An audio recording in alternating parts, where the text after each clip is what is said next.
আজকে টুকটাক কেনাকাটা আছে, তো আমি স্বপ্নে চলে আসলাম। লাস্ট টাইম অনেকগুলা গ্রোসারি একসাথে কিনেছিলাম, প্রায় ২-৩ মাসের গ্রোসারি একসাথে। এজন্য অনেক কিছু আছে যেগুলা নাই, সেগুলা নিতে আসছি। আজকে সবই হচ্ছে অফারের জিনিসপত্র নিবো। এক্সট্রা যেগুলা হচ্ছে না হলেই না, শুধু সেগুলা নিবো। প্রথমে হচ্ছে সাবান নিয়ে নিলাম। এখানে বাই 2 গেট 1 ফ্রি ছিল, বাই 3 গেট 1 ফ্রি ছিল।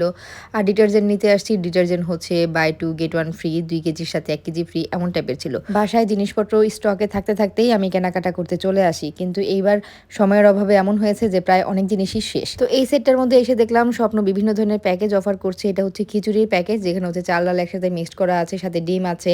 এটা হচ্ছে ৬৫ টাকা। আমি এখান থেকে ২টা প্যাকেজ নিলাম। আর এখানে হচ্ছে আটা নিতে আসছি। আটাতে দেখলাম ২৫ টাকা ডিসকাউন্ট ২ কেজিতে। আজকে আমার অলমোস্ট কেনাকাটা সব অফারেই হয়ে যাচ্ছে। বিস্কিট শেষ হয়ে গেছে ঘরের। এই সেটটা হচ্ছে বিস্কিটের কর্নার। এখানে হচ্ছে বাই 3 গেট 1 ফ্রি যে অফারগুলো আছে, এগুলো নিয়ে নিচ্ছি। আমরা যে বিস্কিটগুলো মেনলি পছন্দ করি, এগুলোর মধ্যে অফার থাকলেই নিয়ে নেই। আর যে কোনো প্রোডাক্ট কেনার সময় গায়ে অবশ্যই ডেটটা দেখে তারপরে কিনবেন। কফিতে অফার ছিল, কফি ম্যাটেও অফার ছিল, তো এগুলোও নিয়ে নেওয়া হয়েছে। সাথে হচ্ছে জেরুকেল নিয়ে নেওয়া হয়েছে। আজকে ঘরের কমন আইটেমের চাইতে আজাইরা জিনিস বেশি নেওয়া হচ্ছে। আজাইরা জিনিসই কিন্তু খরচটা বেশি হয়। খেয়াল করে দেখবেন, বেসিক যে আমাদের চাল ডাল লাগে, এই জিনিসগুলোতে আমরা মাসে যে পরিমাণ টাকা খরচ করি, তার চাইতে ৩ গুণ টাকা বেশি যায় হচ্ছে এই আজাইরা জিনিসপত্র কেনাকাটা করতে। এগুলো ছাড়া আবার আমাদের চলেও না। তো মোটামুটি অফারেই অনেক জিনিস আজকে পেয়ে গেলাম। আর আজকে আমার পরনের এই ড্রেসটা পেয়ে যাবেন প্রিয় কালেকশনস পেজে। আর কি কি কেনাকাটা করলাম সেটা দেখাবো নেক্সট ব্লগে।